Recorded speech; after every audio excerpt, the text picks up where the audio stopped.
White House trade advisor Peter Navarro calls India arrogant, in bed with Russia and China, and those two are authoritarian regimes. And therefore, the tariffs that have been imposed on India are on the account of the fact that India has decided to continue to be in business with Russia, which US believes is what is funding Russia's war against Ukraine. I'll break it all down for you. Let me explain why I am saying sorry, not okay. You're watching Free Press Journal. I'm Afrida Rahman Ali. Let's get started. So, what exactly did Mr. Navarro say? This is what he said, and I quote: Ukraine comes to us and Europe says, give us more money for its war. Everybody in America loses because of what India is doing. Consumers and businesses lose, workers lose because of India's high tariffs, cause jobs, income, and higher wages. The taxpayer lose because we got to fund Modi's war. Basically saying that if we continue to encourage trade with India and pump in money to India, that is helping Modi purchase oil from Russia, which in turn is helping Russia wage war against Ukraine. Now, it is anybody's guess how logical this is. There is duplicity in it. There is a large amount of double standards simply owing to the fact that is India the only one importing Russian oil. China happens to be the biggest importer. European Union imports Russian oil as well. So why single out India? Sorry, not okay. What else has Peter Navarro said? This is what he has said, and I quote again: the Indians are so arrogant about this. They say they don't have higher tariffs. It is our sovereignty. We can buy oil from anyone we want. India, you are the biggest democracy in the world, okay? Act like one, side with the democracies.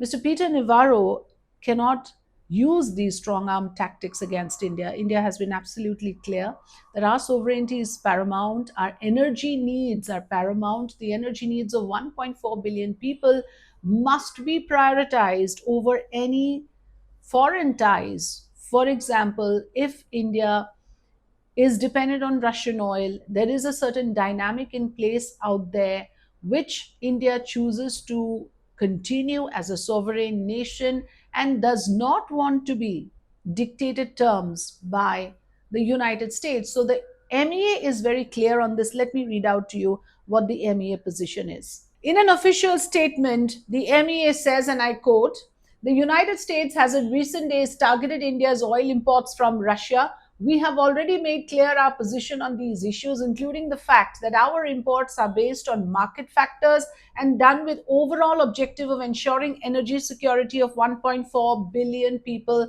of India. It is therefore extremely unfortunate that the US should choose to impose additional tariffs on India for actions that several other countries are also taking in their own national interest. So why? Why single out India? What is the real reason? Sorry, not okay. If India has, in its individual capacity as a sovereign nation, taken a decision with regards to trade with Russia, that cannot be made a reason to punish with tariffs. That's why we say sorry, not okay. Weaponizing tariffs to literally punish India for its sovereign decisions, sorry, not okay. And there are two other reasons why I would say sorry, not okay. First, it's been over a period of decades that India and US ties have been built, and that was on firm footing now. To shake that up, to destabilize that for this reason, which anyway sounds completely illogical as I explained, sorry, not okay. The other reason, of course, is what Mr. Jaishankar also stated, that it was the United States which at one point of time believed that India must import oil from Russia or take care of its needs in order to stabilize the global energy prices. If that is required, one should, of course, import Russian oil. What happened to that?